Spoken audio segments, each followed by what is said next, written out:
Hello and welcome to a Nevernight spoiler series vlog. That's right, I will be reading the entire Nevernight series in this video, and I will be giving my spoiler thoughts as I go. This includes things like predictions, talking about things I liked, and just discussing the overall vibes of the books. If you haven't read all of these, don't worry, I will give you warnings before going into the next book, so if you want to stick around and watch the Nevernight book because you've read Nevernight, but you haven't continued, you definitely can, because I will update you before I start Godsgrave and say, like, now's your time to hop on out. However, I will be spoiling the entire plot of this in this video. Like, I am discussing it quite thoroughly about what happens and things like that. If you do plan on reading these at some point, probably don't watch this video yet, but I will see you again in a few days, months, years, whatever time that you end up reading these when you come back to watch this video. Hi, welcome again. Other than that, if you don't plan on reading these, you can stay and watch. I think it's a really fun time to watch me predict everything, be wrong about things, be right about things, and it's just a really fun vibe. So yeah, we're gonna start with Nevernight, and here are my Nevernight thoughts. I am 30 pages into Nevernight, and guys, I am loving it. You've already seen at this point in time probably the vlog, I know you've already seen the vlog where I read this, and you'll know, like, if I liked it or not, but you won't, like, this is for the spoiler thoughts. So, I'm just kind of obsessed with his prose. I think it's really pretty. There's a lot of quotes I love. There's, like, the mirroring of the virginity scene in her first kill where she goes, is this the way it should feel? Is this the way it should be? And then when she's losing her virginity, she goes, was this the way it should feel? Was this the way it should be? And then, like, the mirroring of the blood on the bed. Stunning. And I liked that they were both, like, milestones for her, moments of change for her. I also loved the line about her losing her virginity and being judged. And she goes, you think I should have saved myself? Is that it? That I'm some gift to be given, now forever spoiled? And I just, like, thought that was, like, such an insightful line, as it's something that we as women are kind of taught at times, that that's what we are. But, like, that's not true. There's so many quotes. Like, this whole vlog is just going to be me going through quotes. And then we have the point with, like, where she wants to name her blade, and I thought, like, this was such, like, interesting foreshadowing, I think, because it's talking about her being a hero and how she'll never be a hero, although I'm kind of expecting Mia to end up being, like, a hero in a different way, like a grimdark hero. So it goes, you'll be a rumor, a whisper, the thought that wakes the bastards of this world sweating in the Nevernight. The last thing you will ever be in this world, girl, is someone's hero, but you will be a girl hero's fear. Obsessed. And then, of course, we've met, like, the Shadow Cat, which, like, cats and shadow magic, I'm in. And I'm very interested to see, like, what has latched onto her. Is it, like, a demon of some sort? How she has this shadow magic? The prose, like, when her dad dies and there's the prose about the dancing and then it's repeated later on. Like, stunning writing. Having metaphors that just, like, continually exist within the book. Amazing. I think my favorite part so far, though, has been how he does his world building. We learn about this spider in this world that, once impregnated, builds, like, a little home for the eggs, and then stays in there, like, gets food and then stays in there. But then when they run out of food, the spider starts to, like, eat themselves, because they, like, refuse to leave their eggs for protection. They're there to protect their eggs. When they run out of food, they start eating themselves, and then when the spiders exist, their first meal is their mother. And it's just, like, the way that was introduced and then compared to her mother made you, like, understand their loyalty and, like, the type of mother she was so well, but also made the world feel more real. I love when stories have things like little arachnids that have stories and we get to hear about them. Learning those small little pieces about the world makes a world feel more enriched to me. It makes me feel like the author has thought about this world and knows everything about it. Like, they know the types of spiders, they know the birds in the sky, they know the predators. It just makes the world feel more, like, fully thought out to me, and the way it was done in here felt so natural, and I love authors who are willing to tell me small things about the world like that, like, this probably doesn't matter at all in the grand scheme of things, but it makes the world just feel enriched to me. I'm just on to chapter 4, so I'm starting that, and I want to get home and read this, but I have things I need to do today, so I don't know if I can read this all today. Yeah, anyways, I'm predicting 5 stars. Wow. Wow. Also, 2 maps in this, and they're stunning. Okay, I am 100 pages into Nevernight. So we are just getting to like the school setting, which I'm really glad. I really liked that first 50 pages, and then probably the last probably from 50 to 80 I really struggled with, just because I feel like the footnotes became overbearing. His footnotes became long and useless, and I realized pretty quickly that I only wanted to read them when I was interested in what they were about, because they didn't seem important to the overall story. And it just felt like too much. Like, I liked the pages where I had small footnotes and all that, but whenever there is, I'm in a spoiler vlog, so I can literally show you. Whenever there is half a page of footnotes, I'm like, no, I don't want to read a half a page footnote, just put that in the regular narrative. And I feel like at this point, Jay Kristoff is doing a really good job of putting any world building I need to know in the real story. And then the footnotes are just his random rambles of other cool things that are in the world. And I like the concept of them. Will be the 3rd time I've read a book with footnotes. And I've liked the other 2. I liked both the other books with footnotes. And I liked the footnotes in them. So it's not that I'm opposed to footnotes. I just think half a page of a footnote, like a footnote taking up half your page, is just not needed. And I do like the idea behind them, and I like what they add to the story. But in some aspects, it's just too much for me. In terms of spoilers, though, we have seen her magic used a couple of times. The Krakens attacking her when she used the dark, I thought was very interesting, that they are drawn to the dark. They're definitely, I think that they are drawn, I'm gonna guess, to the spirit thing within her. I thought it was interesting that the like shadow black spirit demon, I'm assuming it's some dark entity. I liked that it took over her cat. Like, it saw that she loved that cat, and when that cat died, we got to see it like take the shape of a cat, and I thought that was very smart of that entity to be like, look, she loved and cared for this thing, so I'm gonna look like this thing so that she'll love and care for me. And I thought that was really interesting, and so far I'm really liking the little entity. I thought it was interesting that it like takes her fear, and that it can take other fear too, but I thought the scene where she just had overwhelming crippling fear because it needed to take the fear of the horse, I thought that was a really good scene. I'm really enjoying the actual writing and what's happening in it, but it is just dragging on for me just because I have to stop and read those footnotes. At this point, I'm reading the footnotes when I reach the end of the page, not where they're supposed to be, just because it helps me enjoy the story better when they're long. If they're short, sometimes I'll look at them and put them in, but when they're long ones, I just do it at the end. Mostly this book just feels like teenagers who learned how to swear and are now think that they're really cool because if they swear all the time, and they just swear every 5 words. Another scene I really liked was the see you next Tuesday scene, where she's kind of wondering why when you call someone a see you next Tuesday, it's an insult, but calling someone an eggplant isn't as big of a deal, when she's like, I would rather be smart like a see you next Tuesday. Not dumb, like an eggplant. And I thought that was really funny. I think there's a lot of humor in Jay Kristoff's writing that I'm really liking. Predictions for where the book is going. Oh, I don't know. I'm just assuming that we're gonna learn more about like this entity and that it's not good. I think it's probably a god of some sort. Other than that, I don't really have anything.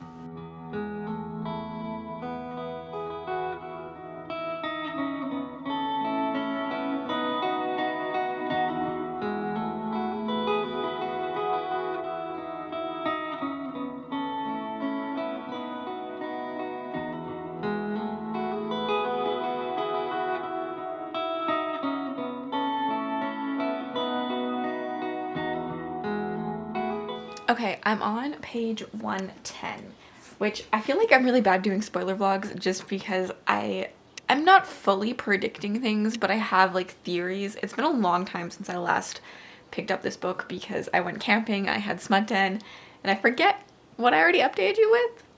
I think I already said that I think the cat is some like god essence that has been locked away.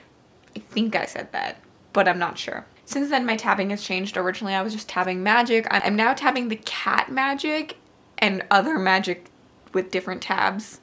Anytime the cat does something, it gets its own tab because I think he's obviously really important. We're now in the school. I do think it's interesting that there's a kid who also had their father die alongside their father.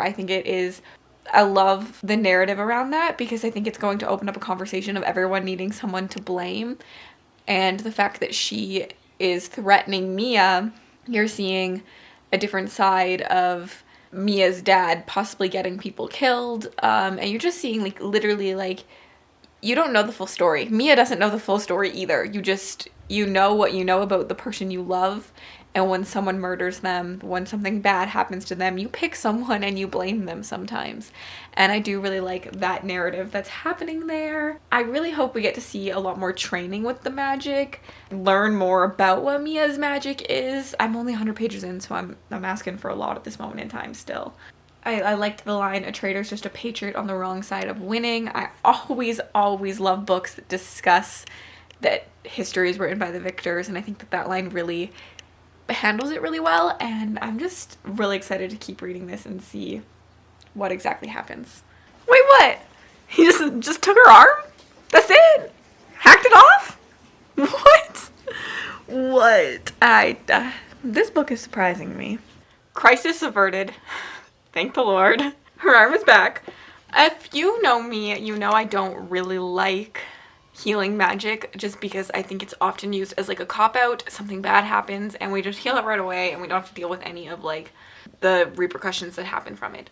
That's why I personally am not the biggest fan of healing magic, and of course we just had healing magic. However, I really enjoyed it. For the main reason being that there is consequences to the magic, and it was a really easy consequence of magic to do. It's actually something that I feel like I haven't seen, but I have notes and notes in my phone of like, if I were to ever write a book, these are things I think I would want to do. And one of them was to have healers that while you heal, it reflects on your body. Like you die sooner every time you heal. And it's in this book. And I thought that was really cool and I really liked it because yeah, like I really enjoy the fact that every time this person heals, something worse happens to their own body and they're making their own body worse by helping others. And I thought that was really interesting. I love that all of the magic so far in this does have consequences. We don't necessarily know what the consequences are for Mia's magic quite yet, but it has been hinted out that there's consequences with the line, "Those who call the dark, well, eventually it calls them back." We have the blood magic where like he now has to have blood and instead of regular stuff for food and feels always hungry like a vampire is. And I just like love that this book has so many consequences to the magic. I'm really enjoying that. I'm still not the biggest fan of the footnotes. I mean, like, look at this footnote. This is a giant footnote. Like, that is too big to be a footnote to me. But I like the rest of the story. I just like reading a footnote that big. So you're reading through a line, there's a little star, you go read the footnote. The footnote is gigantic, takes you 4 minutes to read, and then you have to go back to where you were in the paragraph and continue on the story, and it just like takes me out of the story. If it's just like 2 lines or something fast, something funny, I enjoy it. But these like really long ones just like feel like interruptions more than like additions to the story. That's just my own personal feeling. I am on page 136. This is taking me forever to read, but I'm eating it up. I gotta continue. See you in a bit. Okay, I'm at the scene where she is being tortured. I just think it's funny how people just think that like you swear upon a Bible of some sort and you're gonna tell the truth. Like, what does that really do? Especially for people who don't believe. It's interesting because we do it in our world too. I'm gonna put my camera down right here and be a really bad angle. Also, torture in general. When are we gonna learn it doesn't actually work? And then 2, I thought it was really funny, the line, "Speak his name again, girl, and I shall hack out your godless tongue with a fucking butter knife and cook it with my tea." My little annotation note says, well, that's a little dramatic.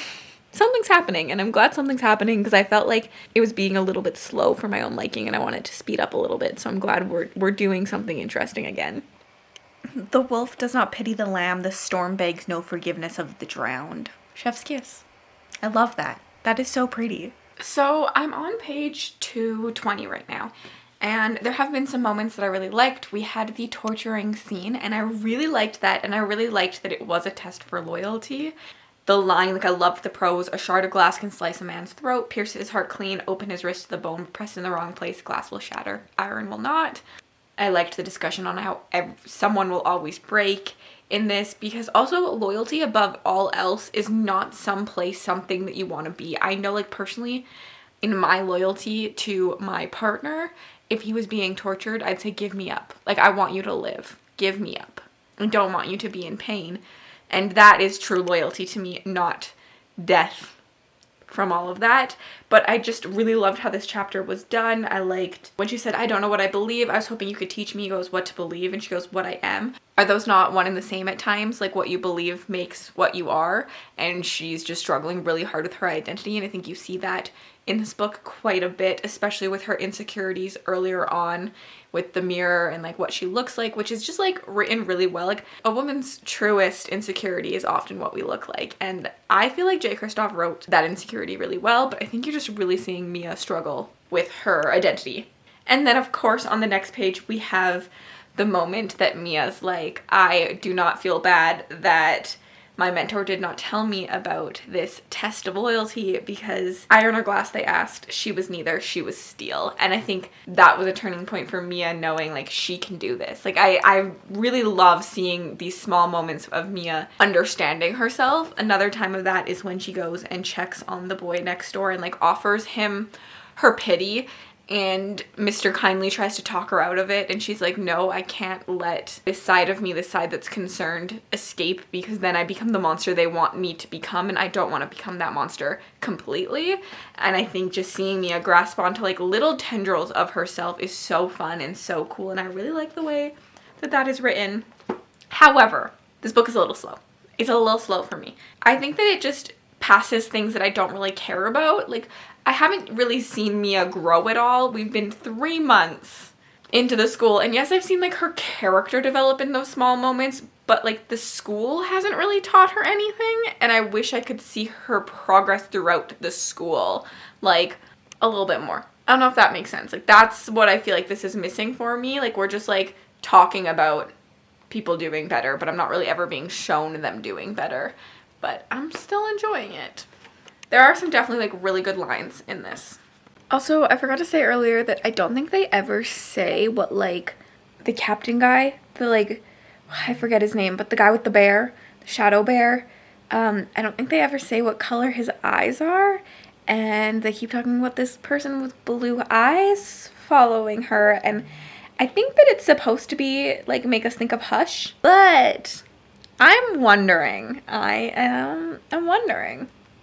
We just had the oral sex scene, and I've had the internet come in my comments and slightly be angry at me many times for saying that this book feels YA to me, or calling it YA in past things. And yes, Jay Kristoff has said it is adult, not YA, but I'm allowed my own opinion.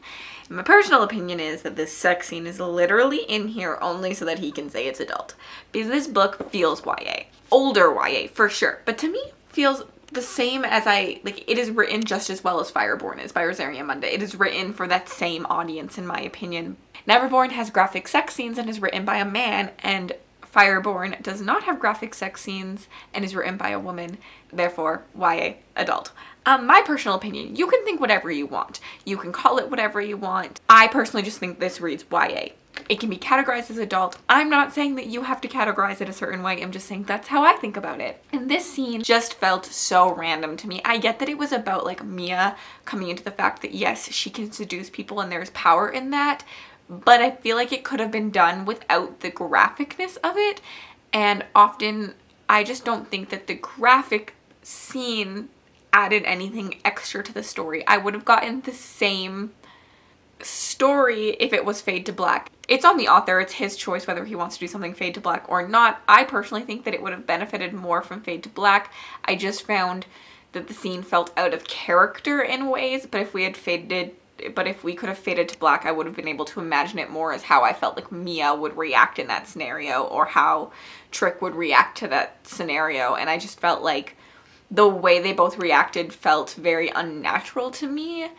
Especially in the scenario they are. I wish that we had more of like Mia giving herself to someone to be like she's lost something that now she's looking for in someone else, which I think was the point too. And I think that Jay Kristoff tried to get across, but it just didn't work for me, where I think if it had been fade to black and she just like knocked on his door and was like, keep me company tonight, I could have believed it more. My personal opinion. No one else's. I'm also very interested in why Mr. Kindly ran, what those artifacts really do to him. I'm intrigued. But I do think it could be because he's a god. Or a part of a god.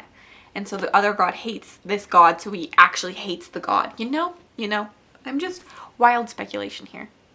We just got to the second smut scene. It was technically the third because there is a sex scene at the beginning, but I liked that scene. That one made sense to me. These ones don't. But at the end of that, we have Mr. Kindly being upset that she has no fear. And I always knew that he wasn't good for her. Like, I wasn't shocked by that because, like, I always felt like he's using her and, like, keeping things from her because he's using her, not because of, like, friendship necessarily. And I think that shows when he, like, runs away too, because, like, he says she'll never be alone, and, like, the one time things get hard for, like, him, she runs away. And definitely think he wants something out of her, and, like, he feeds on her fear, so, like, obviously be upset with no fear and try and make her miserable again. So I'm interested to see, like, what happens after this. Like, and that has me excited. Okay, Carlota was just found dead. And my prediction, because, you know, like, Mia thinks it's Jasmine and people think it's Mia. I think it was Trick, because that would easily be why there would be blood in her bed, is because it was on him.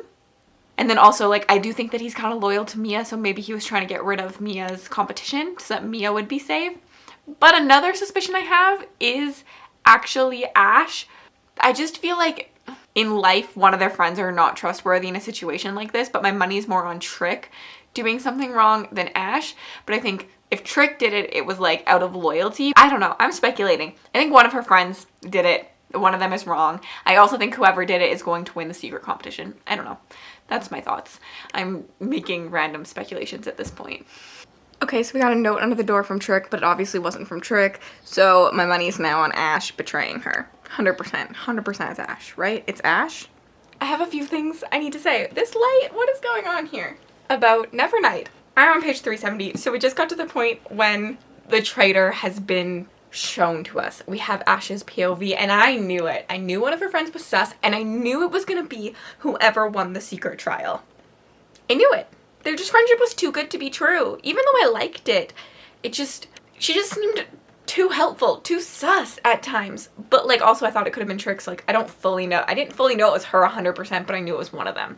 And I knew it was gonna be whoever won the secret trial, so I'm pretty proud of myself about that.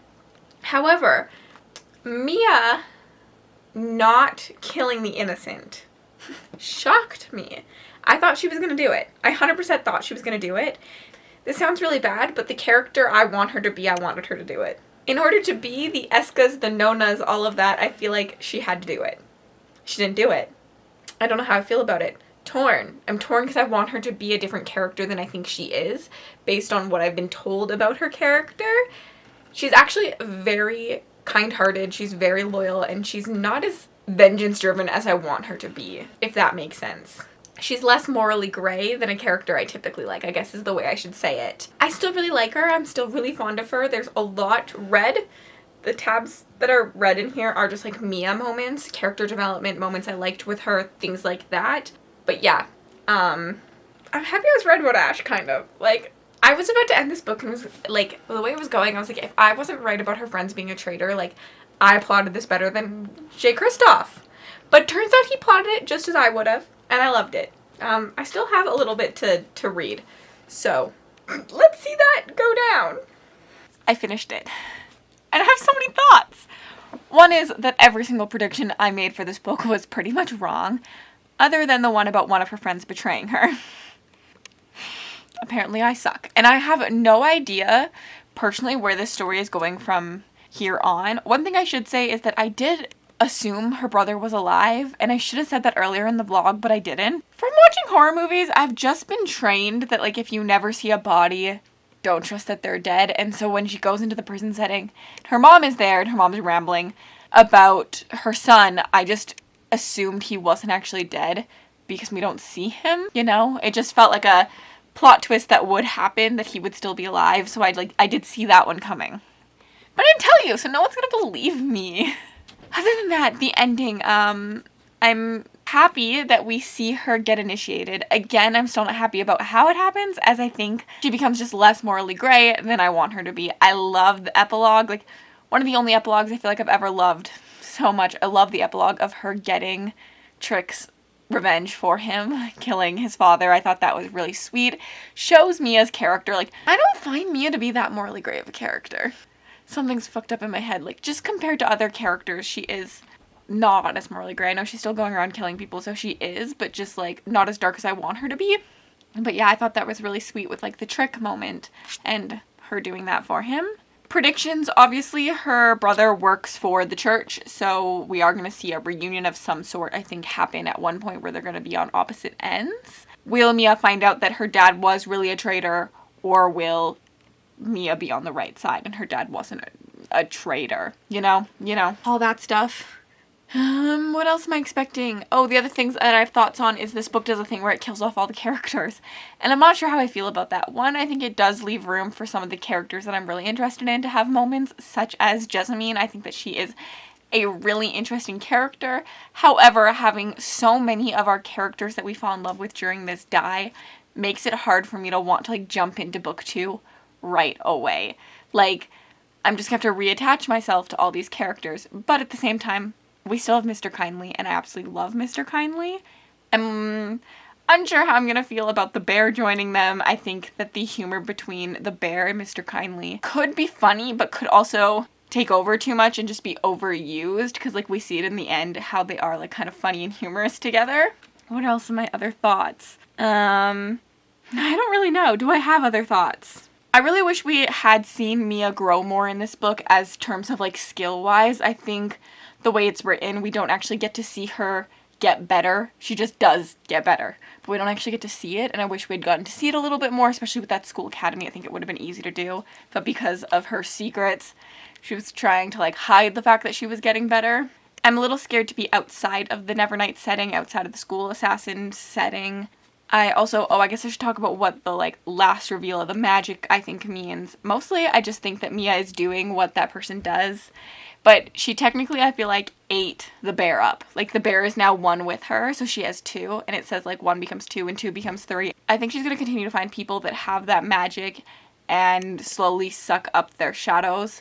Not necessarily because she killed them and ate them, but because, like, something happened to them and she just, like, they just, like, attach to her. That kind of style. I wonder what she'll become when she has so many of them, though. Because, obviously, I think the grave, God's grave, might be her son that they're talking about, or something, or, like, the bad ruler. I don't know. I still think my God thing could be correct. I still do.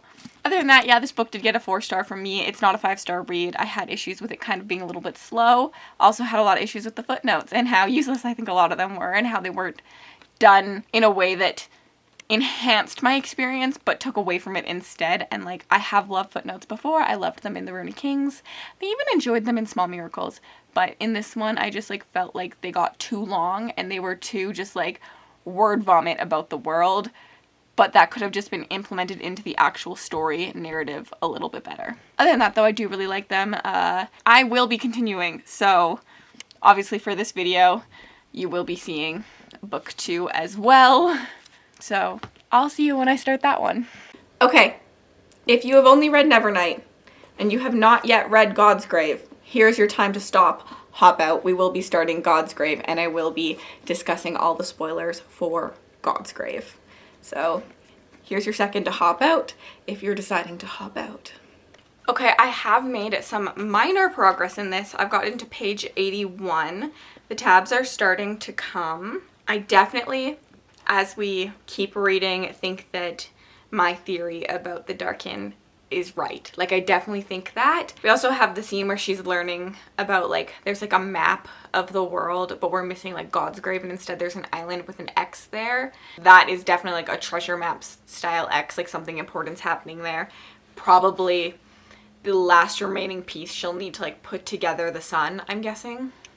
We keep talking about how this god XX hates her, and it's definitely because she's got the shadow familiar, so it's from the sun. It's not, I don't think it's because of the mother, it's because of the sun, that's why he hates her. I definitely am scared to see what Mia will become as she continues to get more Darkeen, because they're eating her fear, and you can see already in this book how little fear she has with 2 of them, and I'm interested to see how that expands and what she becomes that way. We have a lot of like continued metaphors in this, and I think that's something I like about Jay Kristoff's writing. I've marked down a couple times where we've talked about spiders. Spiders are often brought up. They're a comparison thing. We also have a lot about songs. Songs are always brought up when dealing with like death and despair. We have music referenced a lot when people are dying or like something gruesome's happening, and I really like that like contradiction almost, because like music is supposed to be like this like lovely thing most of the time. Like when you think about like playing music, it's normally a happy thing, but it's paired to like contrast like the darkness of the despair moment, and I really like that. We also have Mia being compared to Steel again in this one, and I just thought that was interesting. On page 73, we have the line, "Fear hovered about her on black wings," and for the first time in a long time she had to face it alone, but the fear hovering around her in black wings is the cover, which I thought was really cool to see. Oh, and then my last like prediction, I guess, is I was talking to Bobby, who loves the series, and she was asking me if I had any guesses for who the narrator is. It's hard because like I've skimmed through the footnotes because I don't really like them, so it's hard to like give you like a valid guess. But my guess is the librarian, because every single time that she sees him, he says like a girl with a story to tell. So that's what I'm going to guess at this moment in time, who the narrator is. And if the narrator is the librarian, I think that that means that Mia dies at the end of this, because he works in a library of death. I want to get more into like the setting that's actually going to happen. We had Mia going back to her home, which I think will lead to a lot of like emotional moments. I'm excited for that. And then we also have her mentor like not loving her anymore. I want to see a little bit more like friendship relationships in this book, because of us killing off all of the friendships in the last book. I'm really missing that in this book. I want more of those moments. I like stories better when people communicate with other people. I don't like a singly soul-focused character normally, so I just want a little bit more relationships to happen and outside moments to happen than I'm getting so far. But again, I'm so quick in. I'm only 80 pages in, and I'm still really enjoying it. I'm excited to see what happens from now. We just got to a reveal. I'm on page 118, and I actually feel so stupid for not seeing this reveal coming. We just got to the part where she ends up shadowing into the Furian cell, the Unfallen, the like slave that is like the winner currently within like the slavedom. Oh my gosh, I have a cut on my lip and it is so swollen, and you can see it looks like I got like botched lip filler on one side of my mouth. It hurts. Obviously, it was just dry and cracked. But, okay, so she is in his cell, and then she goes, "We need to talk, brother." And I did not see this person being her brother. I knew the brother was alive, but I actually thought he'd be, like, working for them, not a slave. But in the end, it makes complete sense. And the reason I feel so stupid for not seeing this coming is about 20 pages ago, I made myself a flow chart of, it's really ugly, but it has all of the characters on here, well not all, but like a lot of them that I thought were important and little moments that have had connected. And I literally have Justice Remus attached to Mia's brother and also attached to the slave owner, like their Dona right now, because obviously the Dona is the wife to Justice Remus. And there is like the attachment between all three. And I was like, how did I not see this coming? I literally wrote down that they were attached together. So I felt very, very dumb about this reveal. But happy that it could still trick me. That feels like this book to me might not trick me in some ways, but also might in other ways, so I'm excited for that. I really don't have a lot to say at this point.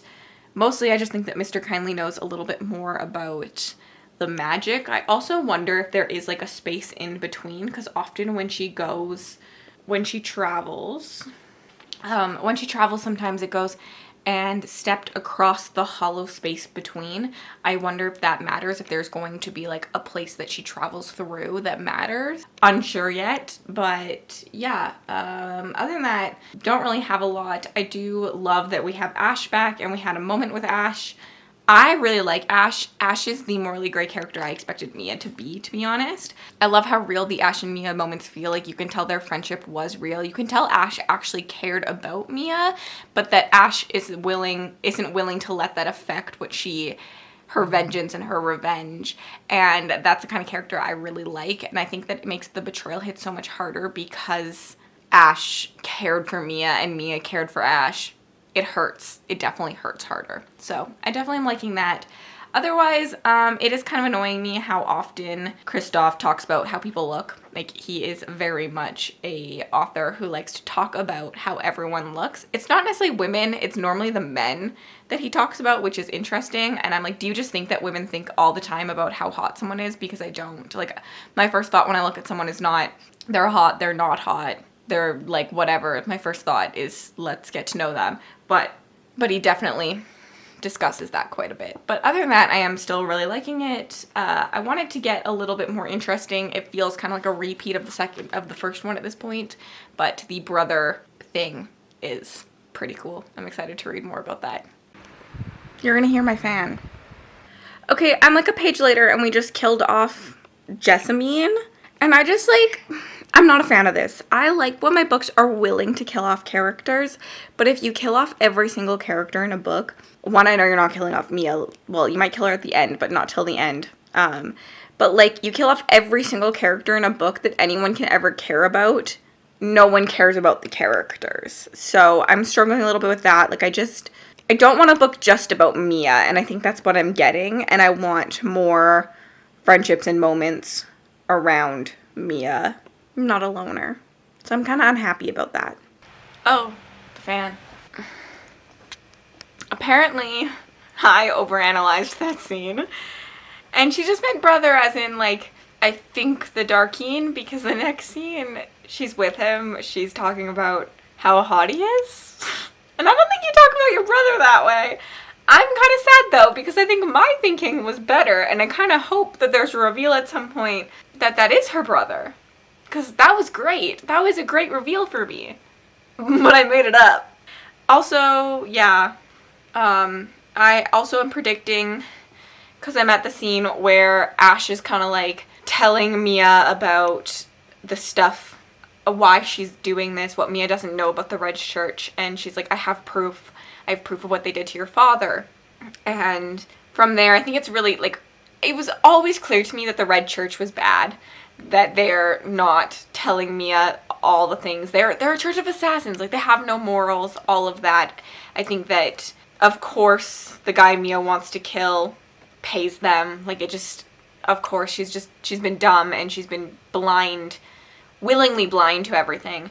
But I do think that means that in the present timeline, because where she's talking to Ash is like the past timeline. In the present timeline, she keeps talking about sending Mr. Kindly and the wolf that I can never remember the name of to tell the women they're working with about things. Clear to me that it's Ash. Like, she's working with Ash, right? Like, that's my prediction. Yeah, so I'm only on like 126, so I gotta keep reading. Okay, I just finished book 1, so I'm on to book 2, Blood and Glory. The end of book 1 is my prediction coming true that she is working with / for Ashlyn.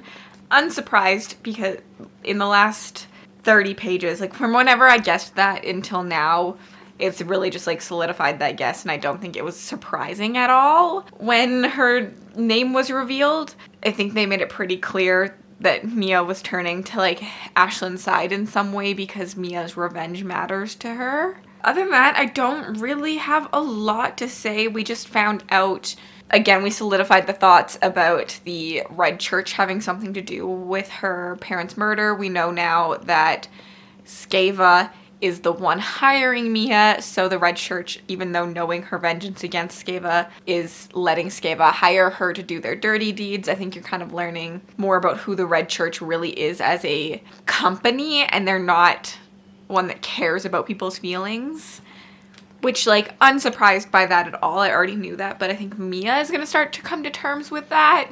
As Asha says a million times in the last 2 books, Mia is better than the Red Church, and I think you clearly see that. The only thing I was kind of shocked is I actually thought that the mentor would have been in on it, like with the Red Church. I thought, honestly, just predict everyone is going to betray everyone in this book. I want to love this a little bit more than I am loving it at this moment in time. I'm still really enjoying it. It's sitting at probably like a 3.5 for me currently, with like the ability to go up. I just think that I'm not getting anything new in this. I'm getting like answers to some of my predictions. Some of my predictions I'm getting like, this is actually what's happening. But in terms of like Mia as a character, in terms of like the plot, nothing new is really happening for me. And I would just like a little bit more development there. I'd really like Mia to grow more of a character. I really do like the setting of like, that's a loud airplane. I really do like the setting of the like gladiator trials. I kind of wish the school had been more brutal like that. I actually think for an assassin school, the setting the last one wasn't very brutal, and I'm liking this one a little bit more. Like, I wish that this is what they had to survive for in terms of, like, the academy, because I do think that you get to see Mia's strengths and weaknesses a little bit better in this setting. However, I think I wanted this in book 1, not book 2. I'm going to continue and see how I feel in a bit. We are only 160 pages in, and for me, there's a lot of space still for this book to turn around for me. I'm hoping for a 4-star again. I think it will get a 4-star. I still don't think it can ever get a 5-star because I just skipped the footnotes. I skimmed through them so fast. I'm not a fan of the footnotes in this. They just feel useless to me. So yeah, I don't think I can give a book 5 stars when I'm skipping a bunch of it, if that makes sense. I'm not skipping it. Like, I am reading them, but just, like, loosely. Like, I'm skimming them. I feel like when I say skipping, people think that I'm just, like, not reading them at all, but I'm just, like, getting the important parts, but not, like, really trying to, like, soak all of it in. Oh my god, it is hot out here today. And I have to turn my fan off to make any updates for you guys. I don't know how that looks. We're just gonna roll with it. Not good. Whatever. Okay, so we've had a couple, like, bigger reveals. I do not like this. Okay. Okay, so this is rough, but I'm hot. So we've had a couple bigger reveals happening in this. We've had the slave that's in there with her tell Mia that he worked for her father. And not only that he still believes in her father, he remained loyal when the whole Republic turned against him. And he thinks, obviously, that Skeva shouldn't be the leader and that Mia's father should have been. And I think with that realization, and then also as Mia talks to, like, other slaves and learns more about what being a slave is like, she has the realization that, like, the Republic that she grew up in is bad, that it was doing bad things, and that even though her family treated slaves right, they were still slaves.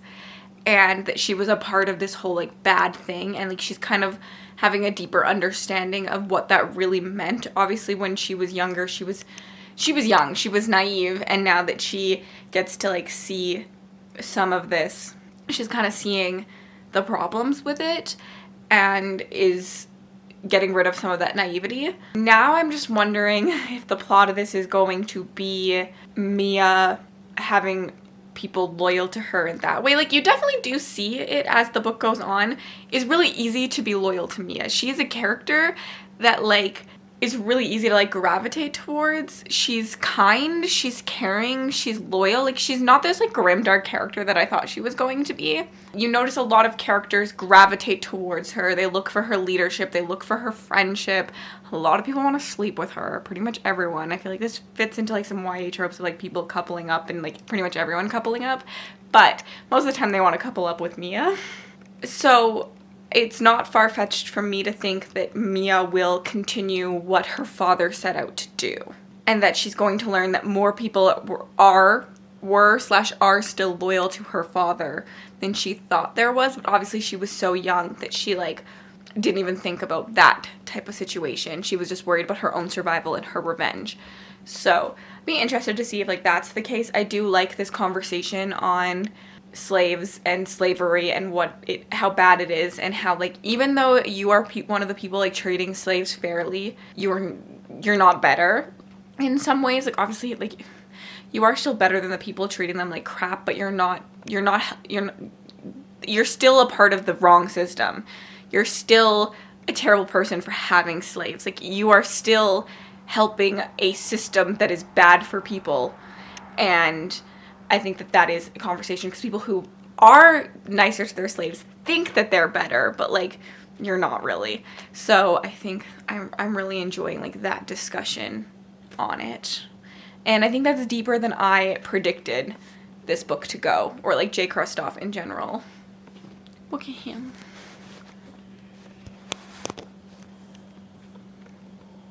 Hi. What's up? Okay, I am excited for this new revelation with the Silkling, because I just love in a story when all bets are off. Like, we're backed against the wall, we need to do something, we're gonna not survive, and I think that we're like setting up that like concept in this, and I'm excited to see what comes from it and the revelations Mia makes, because her back is against the wall and she has to survive this in order to do this, and I really, really like that, and I'm really excited to see where that goes. It's been a long time since I've updated this vlog, I'm not gonna lie. I put this book down for a while, which is not good for the book, or me, and I don't remember what I said, so sorry if I repeat anything. Something really annoying to me, however, in this book is that it's kind of a repeat of book one, down to the point that we're getting a sex scene at the exact same spot in the story that we get a sex scene in Nevernight. And I just like, again, I just feel like this sex scene was not necessary, and I still stand by the fact that I think Jay Kristoff adds them so we can say the story isn't YA. And there's nothing wrong with YA, which actually makes it more annoying to me that he fights these people saying it's YA so hard, because what's wrong with people thinking this is YA? But yeah, I actually went back and I checked Nevernight, because I have tabs for when it happened, and it's roughly the same, like around 50 pages so-and-so of when that happens. And I just like, why do you have to like, leading up to the like climax of the story, there is a sex scene like before things happen, and I just like, it just irks me about the stories. I thought I would like book 2 better, but I actually think like, because of such of the like, I feel like this is such a repeat of book 1 in ways, I'm not sure how I feel about it. I still really, really enjoy it, but I think I prefer Nevernight to this one so far, which I think most people prefer this book, so I find that very interesting. Sorry, you're getting handheld things right now. We just got to the part where she's about to fight the 6-handed creature, and she goes like, what's my name? Soon we will all know my name, my real name. And I think that's just like foreshadowing to that, like, she wants the glory, but she wants to be Mia, and she wants people to know her family name. And I think my prediction is book 3 is going to be more like people following her. At least that's like kind of what I would hope out of it. Like, I want to see Mia start like a revolution or rebellion, because those are things I really like in books, and I think that would be like really fun to see, especially with how like she wants people to know who she is. And her father was starting one of those, so I think that it would be really cool for her like to take up the mantle, if that makes sense. I feel like clearly the champion has to die. Like, for the story to go where it needs to go, Mia needs to like eat all the shadows. So the champion has to die so that the shadow can become hers. Unless there's a way to do it like peacefully, but like I feel like that's not the style of the story. However, I think that he is going to heal past his injuries, because obviously right now he's like injured and they're rotting. I think they are going to heal him, but I think Executus, that's his name, right? The guy that won his freedom, I think he's going to kill him because of his love of the Dona.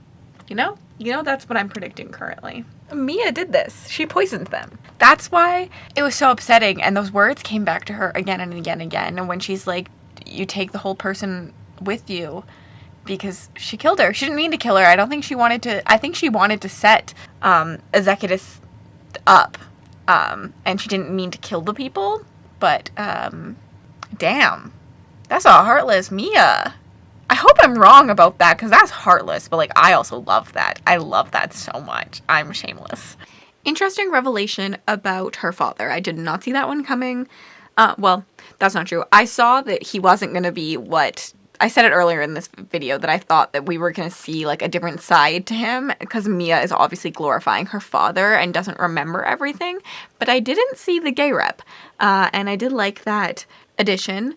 I do like this father's man. I love the line about the softest pillow is a clean conscience. And I'm really interested to see where Mia takes this knowledge. I hope it doesn't stop her from revenge, but I do think Mia is learning. I don't know if my rebellion thing is correct now from that, but I would like to see that happen still. Yeah. How did that get so dark?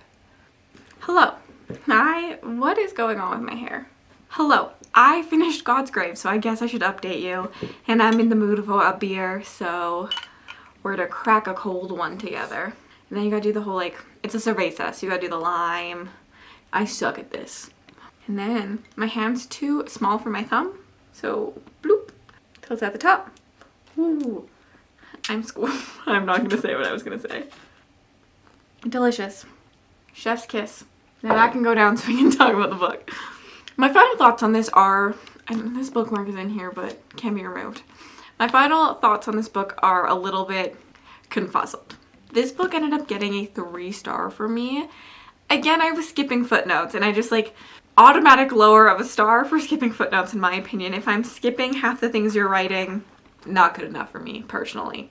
And then we get to the end and we have the reveals. So the whole point of this story is Mia is still going to get the people who killed her dad, and to do this she's making herself a slave that has to fight in like these gladiator type tournament things, and the last one standing gets their freedom given to them by the royal person, right?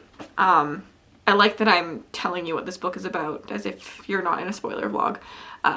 And she's gonna kill him when she gets on to that platform, and he gives her her freedom because she's an assassin. So of course Mia accomplishes that. I think that there's a lot of twists in the end of this book. There is her like killing off her co-mates, giving up her co-mates. I never saw Mia willingly give them up. Like, it just didn't seem right to her character for me. I did think that she had poisoned them. However, I thought poisoned in the attempt to save them all. Like, I don't think she planned on killing any of them, and she thought that she'd be smart enough to save them all. I was wrong about that, obviously. But I just, like, I did not believe, 1 second of me believed that Mia gave up her friends, because this book has such heavy themes of friendship in it. So yeah, I just like, unbelievable to me.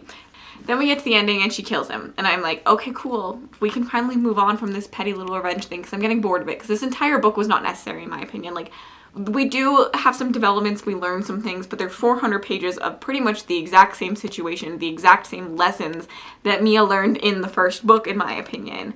Done in a new setting and in a cooler way, I guess, but like, I don't know, like I didn't need to relearn that Mia has a strong sense of friendship and trusts her friends, and I don't know, but okay, so she does it, she kills him, the thing's done and over with. Oh no, he's still alive, it was a look-alike, which really annoys me, because honestly, I could, you know what, someone's not actually dead, cool, I can give it once, but then you give it to me twice and you reveal that Trick is not dead, like he's dead, but he's not dead. And I just like, you're gonna do it twice to me. Like, I hate things that happen without consequences, and the idea of like killing someone off to not kill them off is just a pet peeve for me. I hate it. I like, it can be done okay, but like to do it twice just like irks me. And again, I just feel like the ending of this with Ravis, that's his name, right, still being alive, feels like this book was not necessary. It feels unneeded for me, for us to reveal that he's actually in charge of the Red Church. We got that earlier on in this book. We knew that earlier on. I didn't need 300 pages to prove that he's in charge of the Red Church. I don't know. Yeah, it kind of annoyed me. Not the biggest fan. Let's talk about Trick, because I was like, okay, like whatever, I'll deal with that. And then we have the Trick reveal, who I think is not, like, I think he's dead. Like, he's like this black shadow thing. The only way that I feel like this could be beneficial to me and like make me not hate it is if he is the fourth shadow thing, like if Mia constructs him out of the shadows to go help. However, we learn in this that, well, we don't fully learn, but we think in this that the shadows take the form and the personalities of whoever they belong to. And so if the new shadow is Trick, it makes no sense to me. But I kind of would prefer that to him just being actually alive. So I don't know. I have complicated thoughts. I don't really have a lot of predictions for book 3. I still feel the way I felt about the shadows being the god and her needing to eat them all to become the god. We also had a brother reveal, which was not shocking to me at all. Maybe we did have the reveal that, like, Ravis, what is his name? Scava. I'm not even close. Scava, not Ravis. I don't know what I'm thinking about. That Scava is her dad, which, like, didn't add anything to the story for me. I don't know. I don't know. Like, I didn't care by the end of this, and that's why it got a 3-star for me. I just felt like this is, like, the most loved book in the series from what I've heard, but I just feel like this was a repeat of book 1 in my opinion, enough that I didn't care to the things that happened at the end. And I guess I shouldn't say repeat, but just, like, very formulaic. Like, it followed the same formula that book 1 did, which made me feel, like, 2 similar vibes. And I just, like, will scream from the rooftop that I think this is YA. I'm gonna, like, people will come for me. This is YA with sex. It's YA with sex. 100%. I said what I said. I said what I said. Jay Kristoff's entire, like, humor reminds me of a 15-year-old boy, so I feel like it didn't matter, like, however he wrote this. Feels like a 15-year-old boy. The way that he's describing how women look all the time, the way that Mia notices how every single person looks all of the time, when she's caring about how people look. Like, these little things are just annoying to me, and I just, like, I didn't love this one. I wanted to love it. I'm still hopeful for book 3 because I do think that there's, like, elements of things. I guess, too, because I feel like I'm so strong in my predictions from book 1. I'm kind of bored because, like, I just want to have more revelations on my predictions, and I feel like all of that information was already given to me in book 1. So I don't know. Maybe I'm wrong and book 3 will blow my mind. That's what I'm hoping for. Anyways, that is the end. Going into book 3, I don't really have any predictions other than what I've said. So, except for that I think that she said that her brother has a shadow, which will kind of, like, is she gonna kill her brother? Like, what? Maybe? I don't know. I would kind of like it. I would like her to be really, really grimdark, but she's not. Well, she is, but she's not. I don't know. Okay. I'll see you guys soon. Okay, if you have read Nevernight and Godsgrave, but you have not yet read Darkdawn, here is your time to hop out. I'm about to start Darkdawn. I'm about to give you all my spoiler thoughts, discuss the book, and yeah, so here's your time to hop out if you have not yet completed this trilogy. Okay, I'm about to start Darkdawn. Before starting it, I was like, oh, I should come on here and talk about any predictions I have for this book. I don't. I have no predictions, which is probably really bad. They're just, like, things I've already stated about me thinking that the shadows are the dead god and that it's probably the sun, and yeah, I don't have any other predictions. We did have, like, the big reveals at the end, but I don't think that they changed anything for me. Yeah, I'm excited to read this, but I did just want to come on here and, like, give my thoughts, but I just realized I have no thoughts. So let's just get right on into it. I'm only, like, 2 pages in. I'm reading the, like, summary from last time. They do a really good job of, like, updating you on, like, what you missed. Well, not what you missed. What happened last time, in case it's been a long time since you've read them. Obviously, I read them pretty back to back, but I like to read these because sometimes the authors give away things. And I did not realize, because we know in the last book that Trick came back. I didn't realize that earlier in the book when Mia gets those, like, cryptic messages from a dark form, that was Trick. And it does say that in, like, the summary part. So that was interesting. I don't like Trick being alive still, but I do like that it wasn't just right at the end, but also, like, now I want to go back to that part to see if there were hints.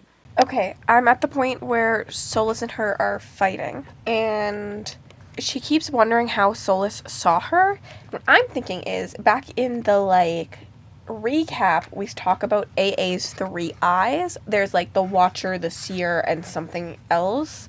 And I wonder if Solus is one of those, which is kind of weird considering he works for the church that is, like, for the night goddess. However, I could see that being the perfect spot for you to put one of your eyes. So that's what I'm thinking at this point. Okay, so we did just have a reveal on this. We're on chapter 4 and we just revealed who the narrator is. It's something I really didn't care about throughout this process because I didn't love the footnotes. It was revealed to be Mercurio. I don't know how to say his name. I'm not listening to the audiobook. And honestly, this was anticlimactic for me because, as I said, I didn't really care because I hate the footnotes. But also just because I think my prediction was way cooler. And also, like, how does he know these things?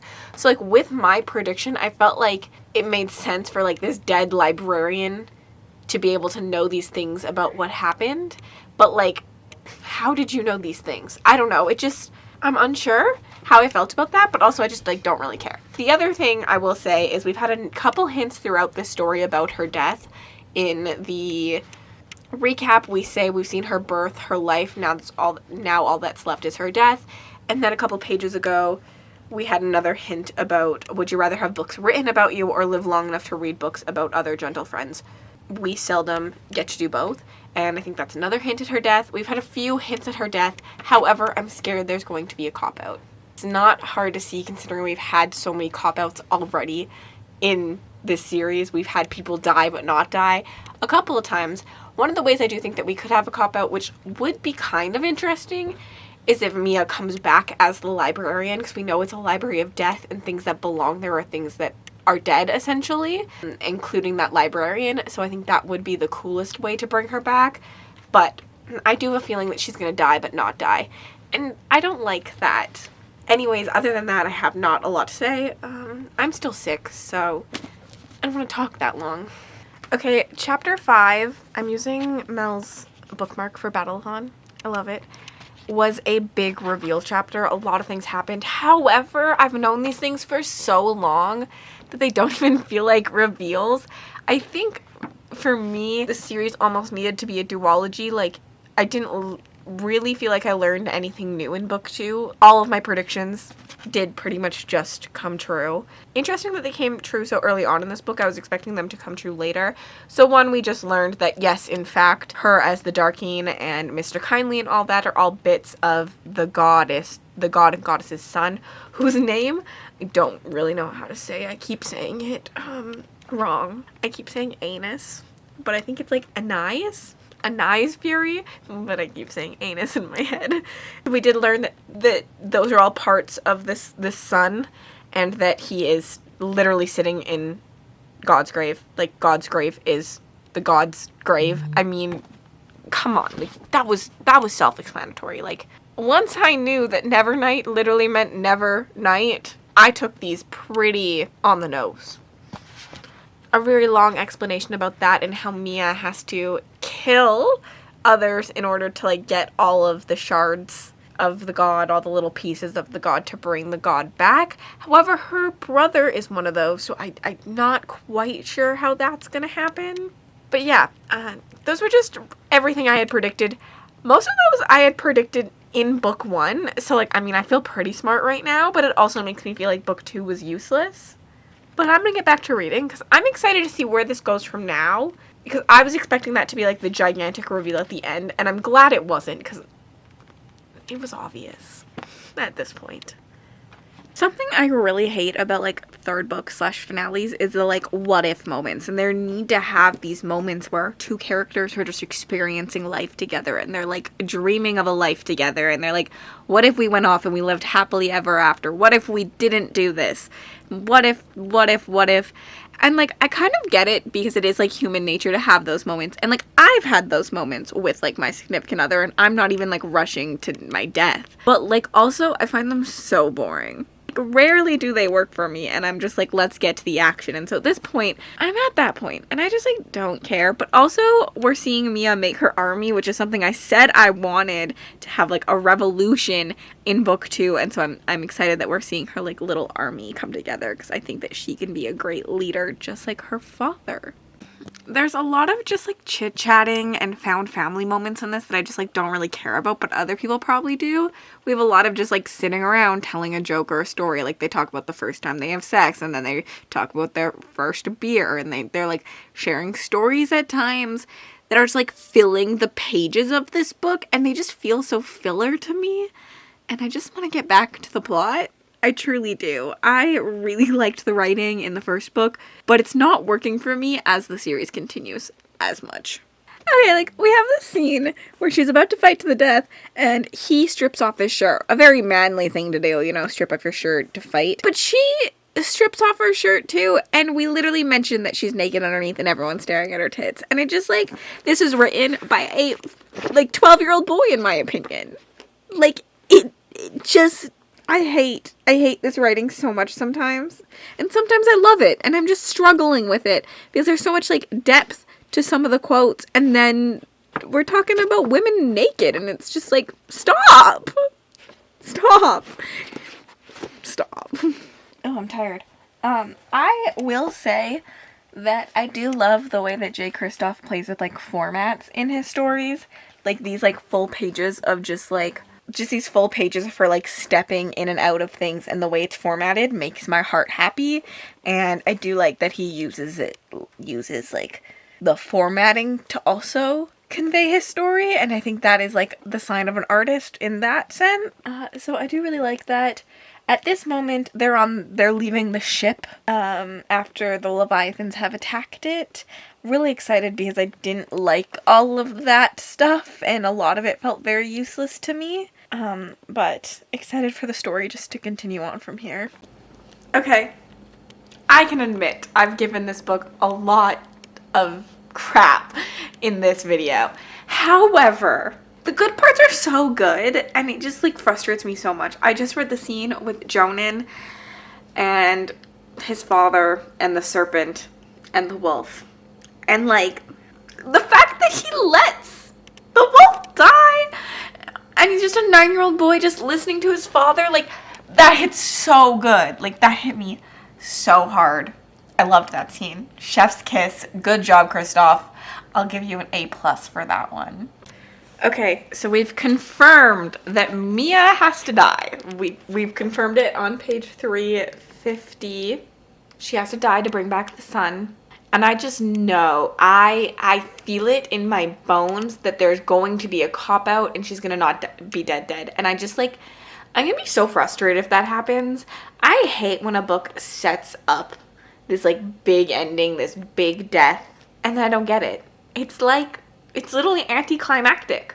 It's the anticlimax. And I'm not so sure about it. This book, I just feel like the series has so much I like, but the execution is just not fully there for me. Like, there's so many really good moments, and then there's so many moments that, like, drag it down for me. Like, there's 5-star moments, and I think that there's, like, 2-star moments, and it's just, like, hard to, like, balance both of those in my feelings. This is funny because I just think this is such a man thing to do, and it's the book making fun of itself. We're at a part where, like, they're reading the Nevernight Chronicles, and they're talking about how, oh, could you tell that it was written by a man? No, how'd you know? Oh, didn't the sex scenes give it away? I actually thought some of the smut was quite good. Oh, come off, aching nipples, swollen bud. What's wrong with swollen bud? I've got no effing flower between my legs. Well, what you'd call it then? Blah, blah. And it's just like, the only time I've ever seen that happen is when a man writes the book. This is the second time I've come across it in a story where they're trying to, like, make fun of their writing, and it's just, like, it doesn't make it better for me. Like, they were still trash smut scenes. They still weren't needed, whether you make fun of them or not. And I just, like, pointing out your flaws is not beneficial to the story for me. I don't know. But it just, to me, sounds like he doesn't want to hear that critique, so he's complaining about it in the book. But, yeah. Because this book definitely could be. It definitely was written by a man. And, you know, that's not a bad thing. Like, people, I think that maybe it's taken so negatively. But, like, I like, most of my favorite books are written by men. And I could tell that they are written by men. And I love them for it. I finished Darkdawn. However, I need a day to, like, think on it, I think. I need to, like, think through my thoughts. Because there's so much of this book that I loved and so much that I really didn't like. Probably not surprising to any of you, I feel like, that have watched this vlog, that I didn't love the ending. But I was prepared not to love the ending. And if you erased that last chapter, I would have liked it a lot more. That last chapter was such a cop-out, in my opinion, to everything we set up in this story.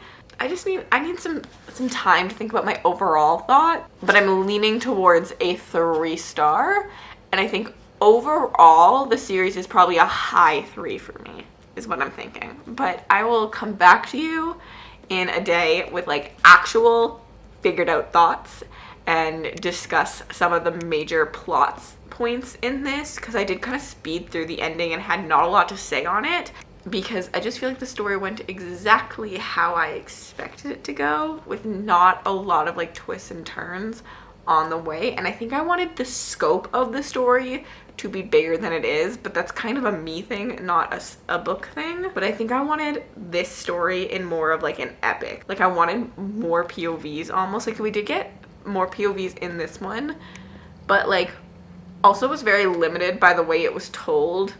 And I think I just wanted more of an epic scope, especially with like the epic concept, especially at the end with like that ending battle. Anyways, I'll see you in a day. Okay, I'm done with the trilogy. I completed it. This has been a trilogy on my want to read list for so long, so I'm very excited that it's finally completed. It feels really good to like check one of those goals off. And although I didn't end up loving it, I think the trilogy as an overall gets a high 3-star from me. The first book I gave 4 stars, the second book I gave 3 stars, and I think the third book I am also giving 3 stars.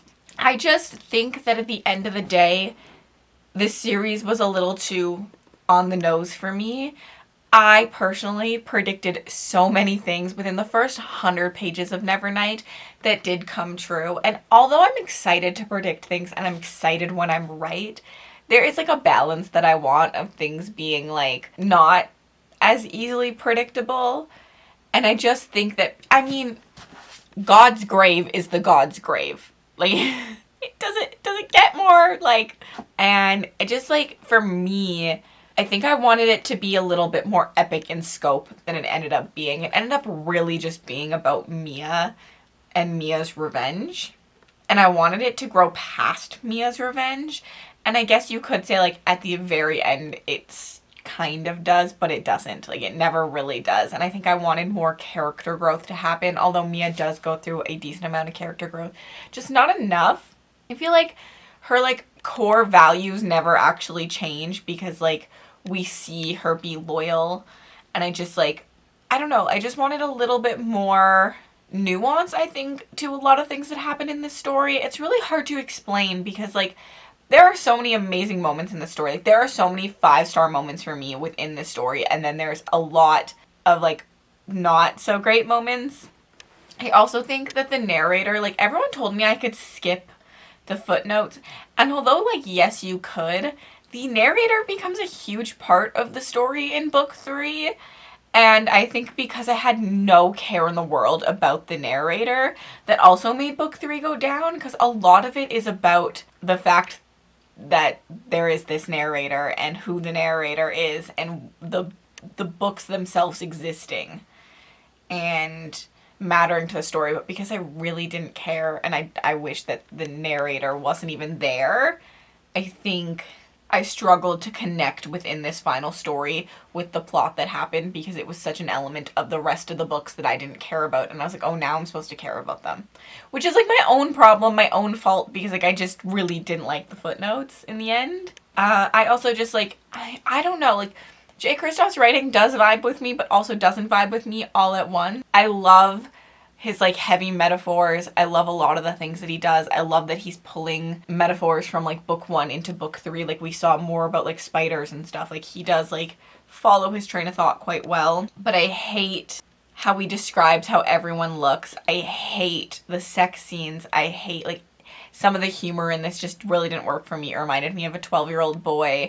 And so I just like I have so many mixed feelings on this series because like I really overall like would recommend this series. I enjoyed the story, but then I also didn't enjoy elements, and I just like I don't know, my thoughts are not fully there. I think overall it's just a 3-star series for me, and I do think that it peaked at Nevernight personally, which I think is an unpopular opinion. I think Godsgrave is a lot of people's favorites.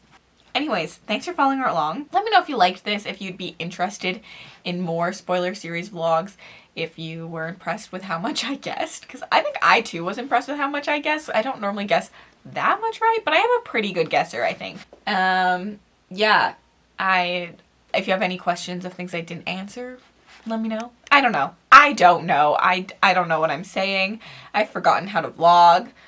Let's wrap this all up. Thank you for making it all the way to the end of this video. If you'd like to leave me an emoji just to say you were here, leave me a crow, like a bird emoji. I think that there's a black bird. That one. Otherwise just a bird, because she's the crow. And then if you want to connect with me on other platforms, my Bookstagram, my Book Twitter, my Goodreads, and my Patreon are all linked in the description bar below. Have yourself an absolutely remarkable day. Mickey, say goodbye!